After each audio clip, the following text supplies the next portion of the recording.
Okay, so what we're going to do today is we're going to take a ride through Chapel Grove. Chapel Grove is divided into two sections. It's got the single-family detached homes, and there's also a section with townhomes. The entire community has 418 homes in total. Out of that, 259 are single-family detached homes. So this is the single-family detached homes. As you see, we're coming into the neighborhood off of Chapel Road. Chapel Grove is conveniently located in Odenton. Right off of Chapel Road, it has two entrances, Chapel Road, and the other one's off of Strawberry Lake Way. So this is the start of the community up front. And out of these 259 homes, you can see all of these in here were built with brick fronts. So everything in here has got a brick facade on it. Gives the community more of an upscale feel. As we get going through here, we're going to start at the beginning of the community and work our way back, and then it kind of wraps back around. So we'll take a look at everything that's out here, as well as the pool. One of the tot lots that's available. There's multiple ones throughout the community. There's paths. You can see everything's got sidewalks, street lights, tree-lined streets. Very nice. And these homes, they were built in this area from 2002 till 2009. So the majority of the homes in Chapel Grove were built between 2002 and 2009 on the single-family detached. There is a section that we're going to catch at the end, which is another court that is off of Chapel Road that is part of Chapel Grove. That was completed in 2013 to 2014 on Cortland Court, and that's actually part of Chapel Grove as well. As you see, there's a lot of cul-de-sacs and dead-end streets, which is nice to minimize through traffic. Turn around here, you'll see there's one of the few that have a sidecar loading garage.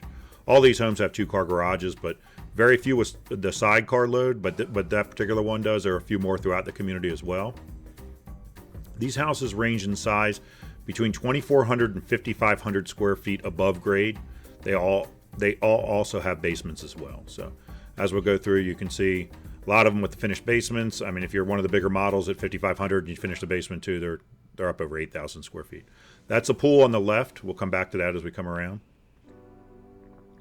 And as we're working our way back, like I said, this was started in 2002. The project basically was finished up in here for Winchester Homes in 2009. So where we were at the beginning is kind of where they started, and they worked their way toward the back of the community. Lot sizes in here range from about 7,000 square feet on the small side all the way up to 17,000 square feet for the larger lots.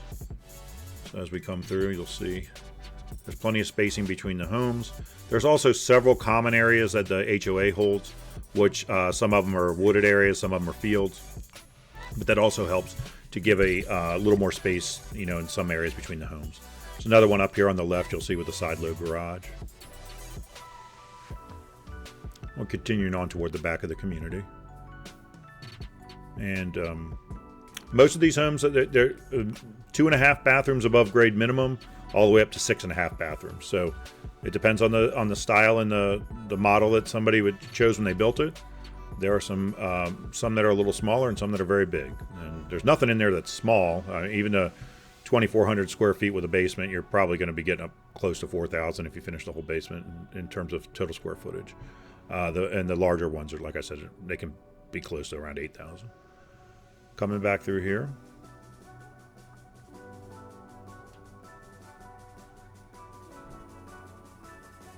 Continue down, there's another common area on the right. We're working our way toward the back of the community.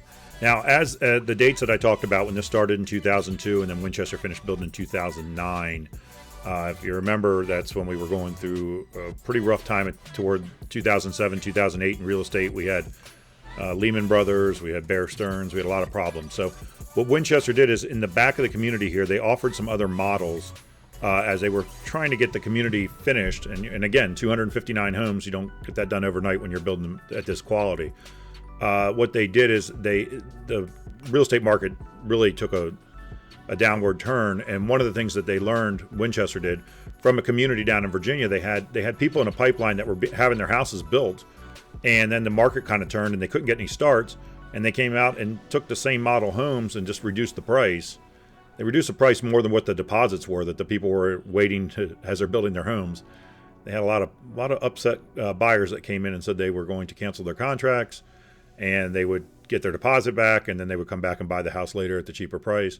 So one of the things Winchester did in Chapel Grove when that all started happening is they offered a couple different models in order to get the community, keep the starts going, and get the community done in a reasonable amount of time. At the same time, they didn't throw the homeowners under the bus that were in the pipeline having their homes built, or other ones that already had them done. They just changed some models around, and they still offered some of the models that they had prior. It was just a way that they could get it done, which I think made a lot more sense than what they had done in Virginia. And they learned a lesson the hard way down there. That was almost a disaster. I was really good friends at the time with the district salesperson, and she was telling me about it and said it was a real mess. So, as you see, we're coming through here and working our way back toward the front of the community. So this is coming out here. This area back here was probably the ones that were completed around 2008, 2009. And we're going to keep coming around here. And again, plenty of cul-de-sacs, plenty of dead-end roads, not a lot of through traffic running around the community here. There's 2 entrances, one off of Strawberry Lake, one off of Wachapel Road. A lot of times people coming in off of Strawberry Lake think that since it's near Piney Orchard, that this community is part of Piney Orchard. It is not. It's its own independent community. They have their own pool. They have their own HOA. They have their own tot lots. They do everything on their own.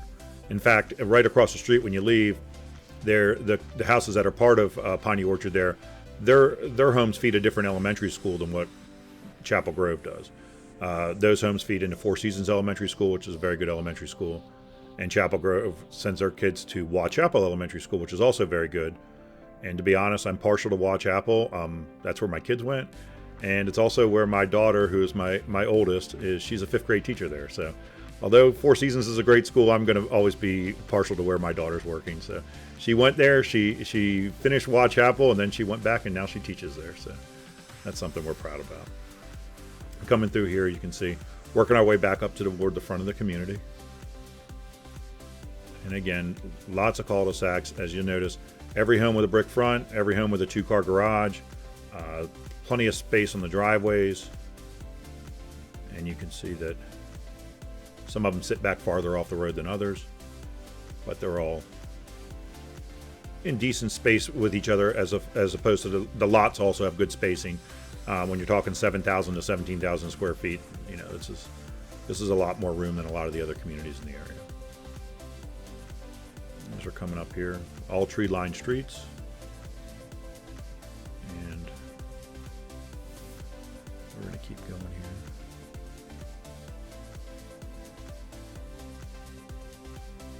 And we're going to get up toward the swimming pool and the tot lot up here as we're getting closer. And this is also taking us more toward where the townhouses are. Now we're going to take one more detour here to show you a few more in another cul-de-sac. And the townhomes and the single-family homes they share the swimming pool and the HOA dues, etc. So, as I mentioned at the beginning, 418 homes total throughout the community, and 259 of them are these single-family detached homes.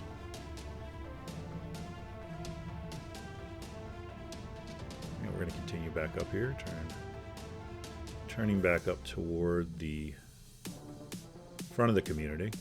We're going to go out on, this is going to take us out toward the swimming pool, so you can see that.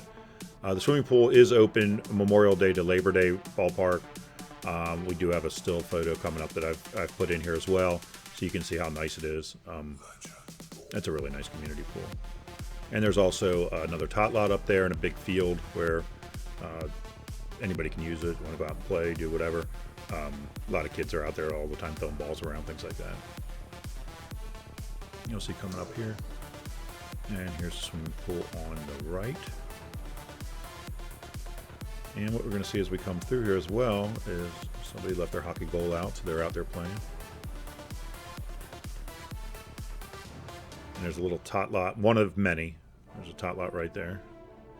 We'll have a still picture of that later so you can see how nice that is. I'm going to come back out here. There's the swimming pool. And working our way back up toward the front of the community, but going out the other exit. So we came in off of Wachapel, heading out toward the Strawberry Lake exit. There's the map up in the corner there, so you can get a general feel for where this is. It's off of Wachapel Road. Easy access to Fort Meade, NSA. The Mark Odenton rail is not too far away at all if you want to commute into DC or up to Baltimore. And there's also easy access to Route 3, Route 97, about 25 minutes to Annapolis. Very centrally located.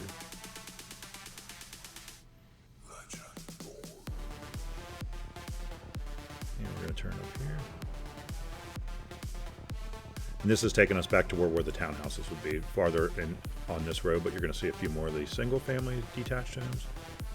You can see again, everything spaced out, 2-car garages, nice-sized driveways, brick fronts everywhere throughout this part of the community. Now, when we come out of here, the last phase is another court that's off of Chapel Road on Cortland Court, and that's part of Chapel Grove, but Winchester did not build those. Those houses were custom built.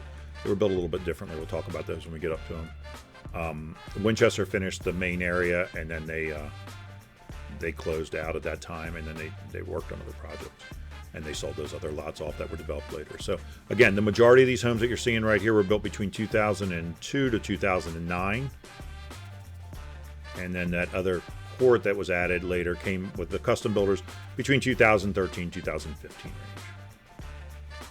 You can see another cul-de-sac. And sometimes people think this community is part of Piney Orchard. It is not, and this is why when you come out of here, if you turn left, you cross Strawberry Lake Way and you end up in Piney Orchard. So they think they're connected, but they're two separate communities. And we're going to turn out here, coming in a second, head out to where the last 7 homes on Cortland are. Get a shot at there's the tot lot. And this is where these 7 homes are. You see, all very nice. A little different architecture, different styles, but still part of the community.